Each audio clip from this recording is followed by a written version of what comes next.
The West group of forces has occupied the strategically important city of Kupyansk, which the enemy is unsuccessfully attempting to retake.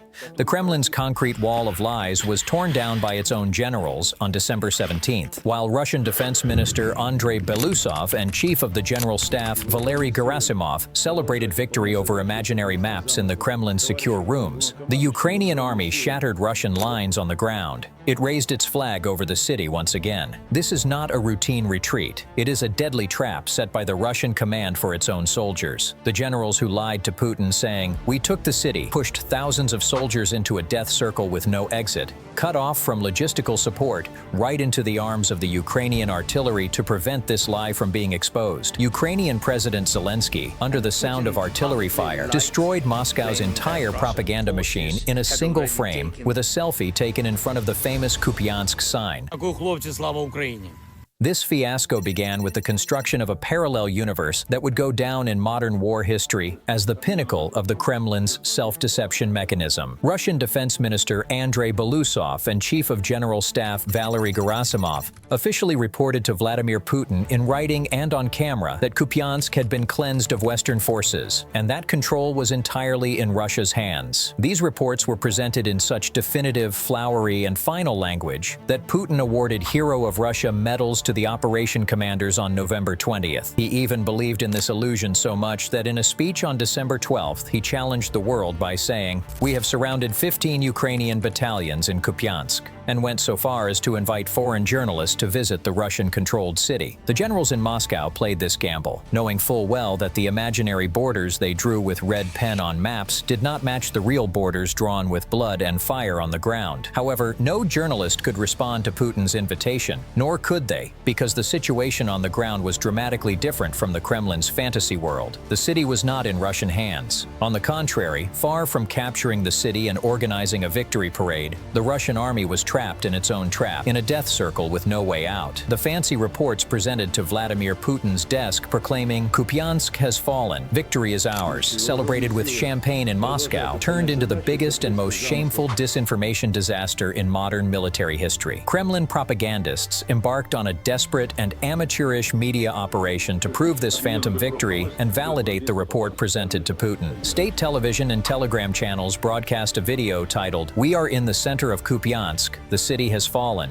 showing a Russian soldier walking down a snowy street and making a victory sign. The aim was to visually prove the army's success to the Russian people and the world. However, when the OSINT community and geolocation experts analyzed every pixel of this video, an embarrassing truth for the Kremlin emerged. Upon examining the architecture of the buildings, street signs, geographical markers in the background, and even the vegetation, it was proven that this video did not come from Kupyansk, but from the village of Tavilzhenka, located 20 kilometers behind the front line, which has been under occupation for a long time and is considered a conflict-free zone. This was not a simple mistake or misunderstanding. It was the most desperate and pathetic method the Russian army resorted to conceal its lack of progress on the ground and its tactical deadlock. Even Russian military bloggers couldn't hide this fraud. The fact that this video, served by the channel Operational Space, was fake was exposed even by pro-Russian analysts themselves. This incident was the most concrete example of the toxic avans or credit victory culture within the Russian military hierarchy. In this culture, generals first report the victory, receive the medal, and then send their soldiers on impossible suicidal missions to turn that lie into reality. This theater in Tavilzhenka was nothing more than a stage show built on the blood of soldiers who died on the battlefield. However, the real turning point on the battlefield occurred when the Russians attempted to repeat their Avdiivka tactics, which this time crashed into a technological wall. The Russian command decided to use an old underground industrial gas pipeline as a tunnel to avoid Ukraine's intense firepower and secretly infiltrate the Kupyansk industrial zone. This pipeline was a Trojan horse that would allow Russian soldiers to infiltrate beneath Ukraine's defensive lines, transport ammunition into the city, and launch surprise attacks. This tactic had previously worked in Avdiivka, enabling infiltration behind Ukrainian lines and undermining the defense from within. The Russians were confident that the same scenario would work in Kupyansk.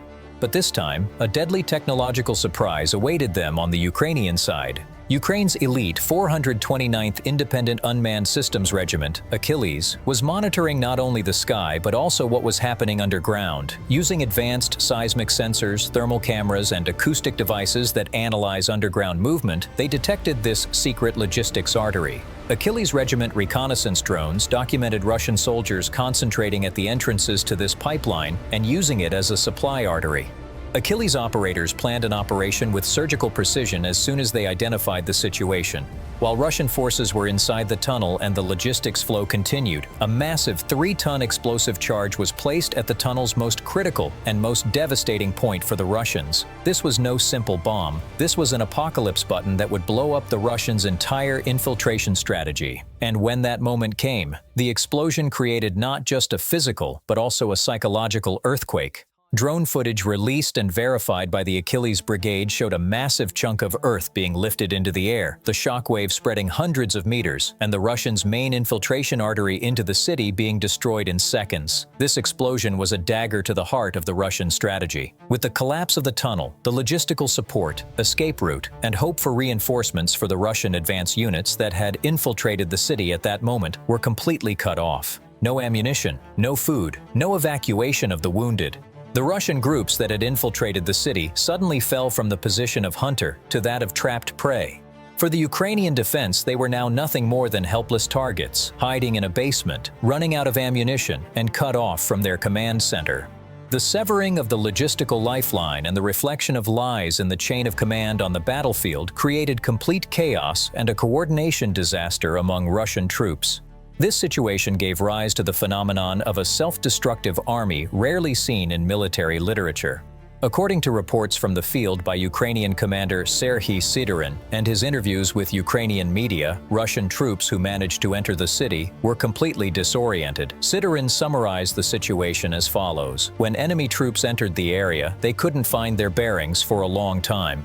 Russian commanders either misreported the battlefield situation to their superiors or couldn't understand it clearly themselves.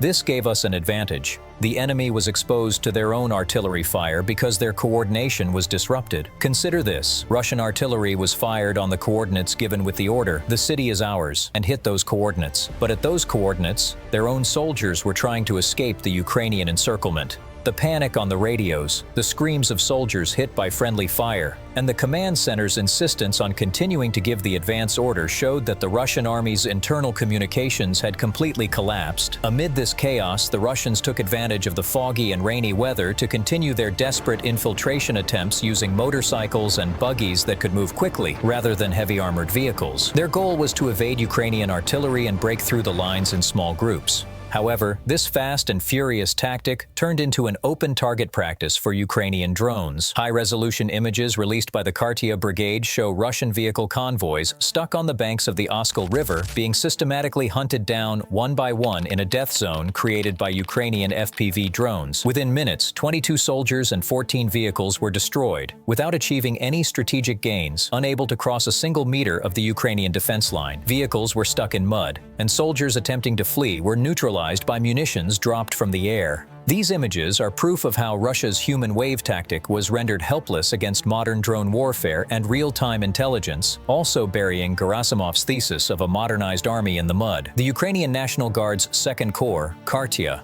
pressed the button to turn this disarray and panic into a perfect counteroffensive. The operation was named Silent Siege. The Kartia unit placed all crossing points and bridges over the Oskol River under intense fire control, completely isolating the approximately 100 to 200 Russian soldiers remaining in the city center and cutting off their connections to the outside world. There was no way back for these soldiers. The river was behind them, and the bridges were destroyed. Ahead of them were Ukraine's most elite urban warfare units. The 425th Assault Regiment Skala began clearing the high-rise buildings, which the Russians had used as observation and sniper points, room by room. Footage released by the Skala Regiment shows how Russian soldiers were cornered inside the high-rise buildings. While Russian soldiers were trapped in the dark basement of buildings and among piles of rubble, drones hovering overhead delivered the message, "Surrender or die." Some reports even indicate that Russian soldiers were struggling with hunger and thirst because they could not get supplies. The Kartia Brigade's drone operators made the last hiding places of the Russians uninhabitable by dropping precision munitions through the windows. The buildings, proudly marked as under Russian control on the map Gerasimov presented to Putin, had in reality become concrete coffins for Russian soldiers. While Katyia brigade commanders stated, "The enemy has nowhere to run. Surrender is their only option." The videos released laid bare the Russian army's helplessness on the ground. The cost of this tactical failure was a massive breach in the Russian army's manpower and morale reserves. This was not just a retreat, it was a massacre. According to Ukrainian General Staff data and reports from the field during this secret operation between the end of September and the beginning of December, 1,027 Russian soldiers were killed, 291 were wounded, and 13 were taken prisoner in this narrow sector alone. These figures shattered Putin's and the Defense Ministry's narrative of advancing with minimal losses and the operation proceeding as planned. Each casualty increases the burden on the Russian logistics system, filling field hospitals and morgues behind the front lines and forcing the Russian public to confront the true bloody cost of the war. Ukrainian Commander-in-Chief Oleksandr Syrsky's statement on December 17th directly released to the international press that 90% of Kupyansk is under our control, was the official and undeniable announcement that Russia's winter offensive plans had collapsed before they even began. Current maps published by independent analysis organizations such as Deep State and ISW, the Institute for the Study of War, also confirm this situation, showing that Russian control in the city has fallen below 1 square kilometer and that the city center has been completely cleared. However, the biggest shift occurred not on the battlefield, but on Russia's information front. While Kremlin media continues to sing songs of victory, Russia's most influential military bloggers and Z channels with millions of followers have refused to remain silent. Famous Russian propagandist Yuri Podolyaka made the following confession on a live broadcast, openly targeting Chief of General Staff Gerasimov and the Ministry of Defense. "The encirclement in Kupyansk failed. We were lied to. The situation is not as reported. The operation that lasted all summer has collapsed." This was one of the heaviest blows to the Kremlin's monopoly on information. Supporters of radical nationalist Igor Girkin and other Z figures warned of a major defeat, stating that the Russian army was incapable of managing a strategic operation and that generals were sacrificing soldiers for their own careers. This rift shows that the gap between Russian military leadership and the bloody realities on the ground can no longer be hidden, and that Russian society is turning away from state media and toward telegram channels that tell the painful truth. British Defense Intelligence also confirmed this situation, publishing a report stating Russian leadership statements contradict the reality on the battlefield. This incident in Kupyansk is not just a change in the control of a city, but the collapse of Russia's great power status and military doctrine on the global stage. Zelensky's visit to Kupyansk has once again confirmed beyond any doubt in Washington, Brussels, and all European capitals that Putin's words are zero credible. The video Zelensky filmed from the front line with the sound of artillery fire in the background exposed the Kremlin diplomat's bluff that we are winning on the ground. "We will dictate the terms of peace for all the world to see and call their bluff." While Putin's generals drew fake borders on maps in Moscow's warm offices, Ukrainian soldiers drew the real borders that changed the course of history on the battlefield with blood, courage, and superior technology. When the fog of war lifts, the only things left will be Putin's shattered pride, the general's ruined reputation, and Russia's impending inevitable collapse. So, what are your thoughts on this matter? I've been your host, MK from Faultline Intel. If you approve of what we do, please leave a comment, hit the like button, and maybe share the video. In any case, thank you for your time.